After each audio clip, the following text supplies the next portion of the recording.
dengan saya PS John George Nicholas dalam program Gempa yang adalah singkatan dari Gerakan Meneliti Penulisan Alkitab. Jadi saudara, yang lalu kita pelajari tentang syarat untuk masuk dalam kerajaan sorga yang adalah dilahirkan kembali. Dan dilahirkan kembali itu kita telah pelajari bahwa dia berhubungan dengan iman kepada Yesus Kristus. Karena itu adalah syarat mutlak bagi siapapun untuk menuju kepada janji Tuhan yang kekal. Hari ini kita akan merenungkan lebih dalam, karena itu dikerjakan oleh Roh Allah sendiri. Kita akan melihat caranya kelahiran baru itu terjadi, caranya kita mengalaminya, dan itu tidak lepas dari karya Roh Kudus yang adalah Roh Kristus itu sendiri. Mari kita baca 1 Korintus 12 ayat yang ketiga.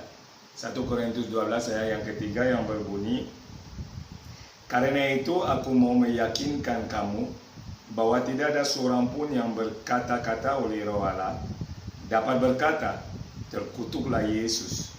Dan tidak ada seorang pun yang dapat mengaku Yesus adalah Tuhan selain oleh Roh Kudus."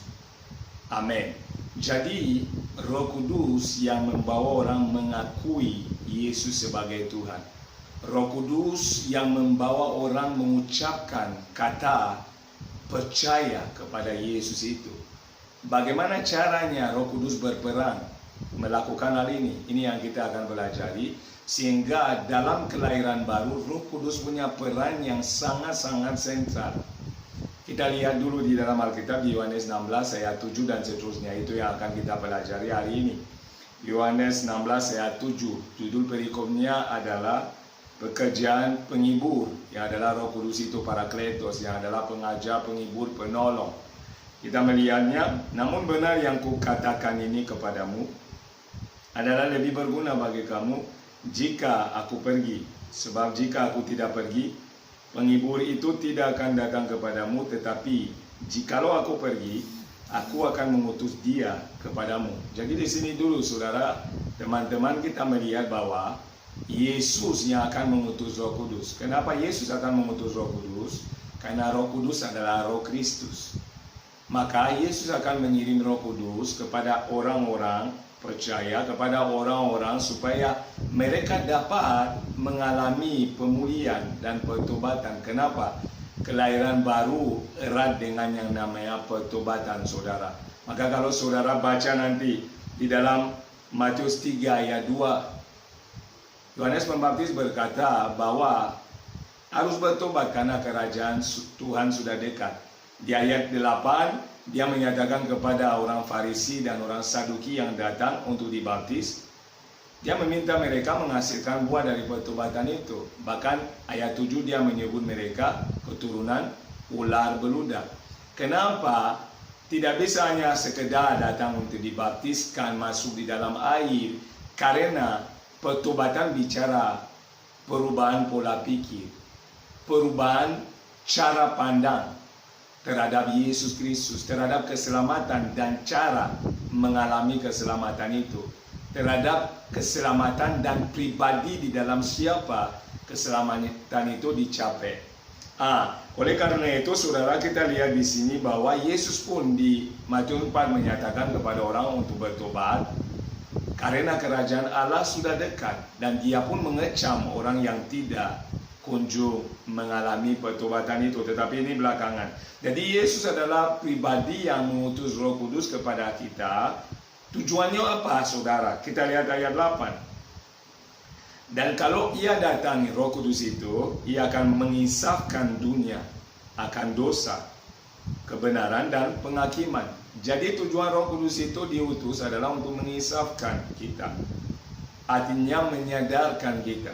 Karena bertobat tidak sekedar menyesali sesuatu, tetapi bertobat bicara sesuatu yang sama sekali berbeda. Ada perubahan total dan drastis. Perubahan terutama dalam cara berpikir, dalam cara pandang. Keselamatan dan pribadi Yesus yang adalah sumber keselamatan itu.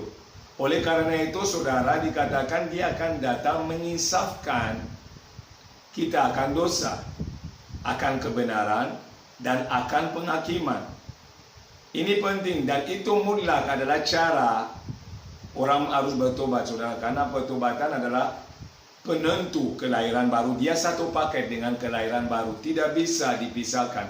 Oleh karena itu orang yang bertobat pasti ada buah pertobatannya. Seperti tadi di dalam Matius itu yang kita baca 3 ayat yang ke-8. Ada buah pertobatan yang nyata harus ditampilkan. Oleh karena itu saudara, gimana caranya mengisahkan akan dosa? Maksudnya apa sih? Kita lihat ayat 9. Akan dosa karena mereka tetap tidak percaya kepadaku. Akan dosa karena mereka tetap tidak percaya kepadaku. Ku di sini bicara tentang Yesus. Jadi orang, kenapa Roh Kudus harus datang mengisahkan akan dosa? Karena mereka tidak percaya kepada Yesus sebagai Tuhan dan Juru Selamat itu. Oleh karena itu karya Yesus, karya penebusan tidak berlaku atas mereka, sehingga Roh itu yang harus mengingatkan, menyadarkan mereka bahwa selama mereka belum terima Yesus, mereka tetap dalam dosa mereka. Maka Yesus berkata, karena mereka tidak percaya bahwa aku adalah Dia, mereka tetap dalam dosa mereka. Jadi Roh itu datang menginsafkan, menyadarkan seseorang akan dosanya yang masih berlaku atas dirinya. Dan kalau dosa masih berlaku, saudara dan saya tidak mungkin ada bagian dalam kerajaan sorga. Karena untuk masuk ke sana saudara harus diampuni dosanya. Dan pengampunan dosa hanya ada dalam korban Yesus Kristus dan iman kepadanya, saudara. Oleh karena itu, Roh itu membawa saudara untuk menyadari bahwa dosa saudara di luar Yesus tidak mungkin lepas dan tetap mengikat. Jadi dia datang dan itu karya Roh Kudus, itu pekerjaan Roh Kudus. Maka Roh Kudus punya peran yang penting dalam pertobatan seseorang dan kelahiran barunya. Yang kedua dikatakan di sini, akan kebenaran, ayat 10. Karena aku pergi kepada Bapa dan kamu tidak melihat aku lagi. Jadi dia mengisahkan akan kebenaran. Dia menyadarkan akan kebenaran. Siapakah kebenaran itu? Bukankah kebenaran adalah pribadi Yesus itu sendiri? Dia berkata, akulah jalan dan kebenaran dan hidup. Yohanes 14 ayat 6, ayat yang terkenal. Jadi dia adalah kebenaran dan kebenarannya telah terbukti melalui karyanya dan perbuatannya. Sehingga saudara, fungsi Roh Kudus adalah membawa kita untuk sadar bahwa Yesus itulah adalah kebenaran atau sumber kebenaran yang akan membenarkan kita. Di luar Yesus tidak ada yang dapat dibenarkan. Di luar Yesus tidak ada manusia yang benar. Karena Dia yang benar dan melalui Dialah kita dibenarkan. Dan Roh Kudus itulah yang akan membawa saudara dan saya menyadari bahwa Yesus adalah kebenaran atau jalan satu-satunya untuk menuju surga. Sehingga saudara dan saya akan diubahkan pola pikirnya. Saudara tidak akan mungkin cari kebenaran dengan usaha saudara sendiri. Saudara tidak mungkin akan berusaha dengan kemampuan saudara sendiri. Karena saudara tahu dan sangat tahu bahwa hanya Yesus yang dapat membenarkan saudara. Dan hanya melalui Yesus saudara dapat mencapai surga yang kita semua impikan. Itulah tugas Roh Kudus dalam kelahiran baru dan pertobatan. Yang ketiga dikatakan di sini, ayat 11, akan penghakiman. Karena penguasa dunia ini telah dihukum. Kenapa penghakiman? Karena saudara, penguasa dunia ini adalah setan iblis itu sudah dihakimi melalui karya Kristus. Maka dikatakan Yesus telah mengalahkan maut, telah mengalahkan kuasa kegelapan dan semua. Oleh karena itu saudara, Roh Kudus akan datang menyadari kita bahwa penghakiman berlaku atas mereka yang tidak dibenarkan. Penghakiman atas mereka yang tidak dibenarkan akan sama seperti penguasa dunia ini yang sudah dihukum. Kalau, ingat baik-baik catat ini, kalau mereka tidak percaya kepada Yesus, kalau mereka tidak mengubah cara pandang mereka terhadap Yesus, kalau mereka tidak menolak Yesus terus-menerus, maka fungsi Roh Kudus adalah membawa orang itu sadar akan dosa, bahwa mereka adalah orang berdosa, dan karena mereka adalah orang berdosa pasti dia dihukum. Karena upah dosa adalah maut. Roma 6 ayat 23. Oleh karena itu saudara, mereka akan mengubahkan cara pandang mereka terhadap cara untuk mencapai keselamatan, bahwa terbatas dengan cara mereka, dengan usaha mereka, sehingga mereka perlu dibenarkan. Dan yang membenarkan adalah kebenaran itu sendiri. Kebenaran itu adalah Yesus. Maka Roh Kudus akan mengisahkan mereka, menyadarkan mereka bahwa Yesuslah kebenaran. Yesuslah adalah pribadi yang membenarkan. Yesuslah adalah satu-satunya jalan di mana saudara dan saya dapat mencapai surga. Itu adalah perubahan pola pikir yang total. Pandangan terhadap Yesus berubah secara sempurna, sehingga hanya Yesus yang akan diandalkan. Mereka sadar mereka butuh juru selamat. Kenapa? Dengan cara mereka dan usaha mereka, mereka tidak dapat diselamatkan. Mereka akan butuh pribadi yang menyelamatkan, yang tidak lain adalah Yesus sendiri. Oleh karena itu, yang ketiga, mereka akan disadari akan penghakiman. Karena tidak ada orang yang mau dihakimi, tidak ada orang yang mau masuk neraka. Seperti iblis telah dihakimi sudah oleh karya Yesus, maka tidak ada cara lain, mereka harus pindah dari mengandalkan diri, mulai mengandalkan Tuhan. Dari percaya kepada yang lain, percaya kepada Yesus. Maka penting sekali saudara perhatikan ayat yang ke-9. Akan dosa karena mereka tetap tidak percaya kepadaku.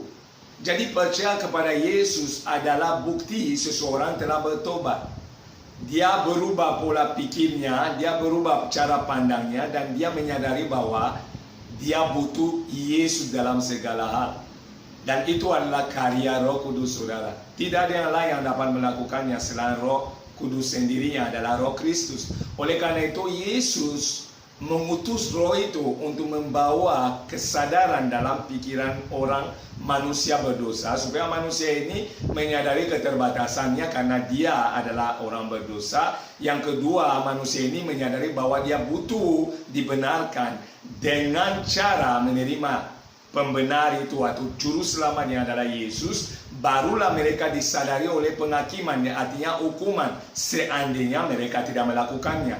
Sehingga melalui itu mereka dapat seperti 1 Korintus 12 ayat 3 menyatakan Yesus adalah Tuhan. Oleh apa? Oleh siapa? Oleh Roh Kudus yang telah mengisapkan mereka.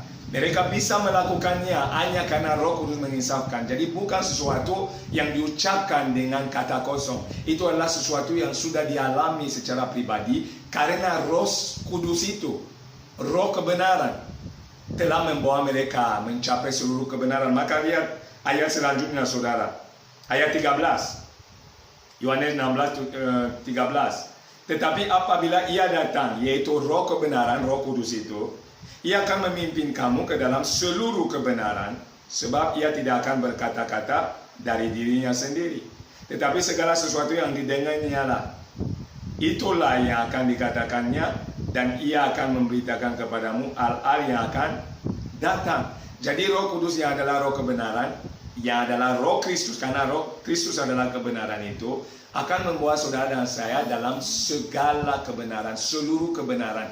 Dan seluruh kebenaran itu ada di dalam Kristus Yesus, karena Yesus adalah kebenaran itu. Jadi fungsinya Roh Kudus akan membawa saudara menemukan pribadi yang membenarkan saudara, pribadi yang menebus saudara, pribadi yang membawa saudara mengakses janji Allah yang adalah sorga.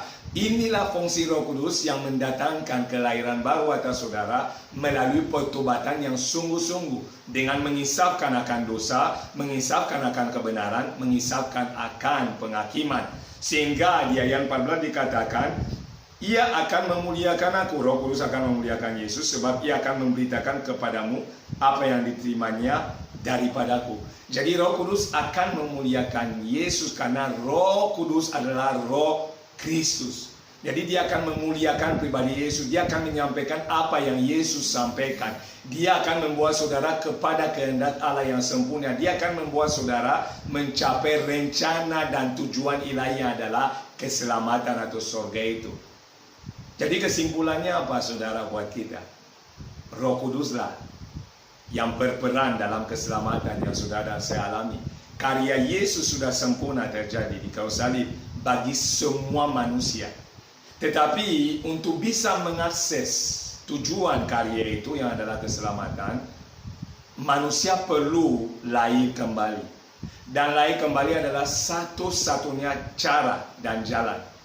Yang artinya saudara beriman kepada Yesus yang adalah Juru Selamat, yang adalah jalan satu-satunya untuk membawa saudara masuk surga. Tetapi hal itu terjadi seiring dengan pertobatan, seirama dengan pertobatan, bersamaan dengan pertobatan.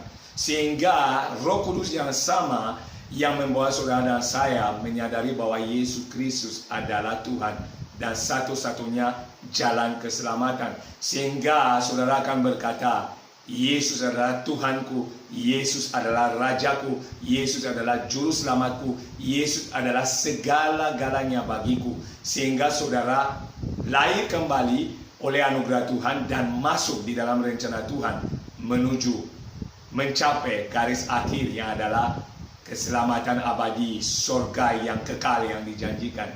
Oleh karena itu saudara, peganglah kepada Roh Kudus untuk saudara yang sudah menerimanya, dan kepada saudara saya yang belum menerima, cross check diri saudara, terimalah pewahyuan Roh Kudus dan terimalah Yesus sebagai sumber kehidupan, sehingga saudara dan saya pasti menikmati surga itu, bukan sekedar karena masuk gereja, bukan sekedar karena lahir Kristen, tetapi karena saudara sungguh-sungguh sudah mengalami kelahiran baru melalui pertobatan yang dikerjakan oleh Roh Kudus bagi saudara dan saya, sehingga saudara dan saya setiap waktu oleh Roh itu akan memuliakan Yesus dan memuji, memuliakannya dimanapun berada, menjadi saksi yang nyata bagi nama Kristus Tuhan.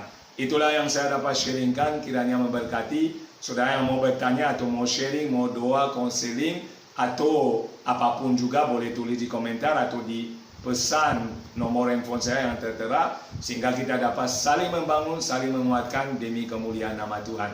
Saya katakan shalom, tetap meneliti firman dan haus dan lapar akan kebenaran, sebab kebenaranlah yang memerdekakan kita.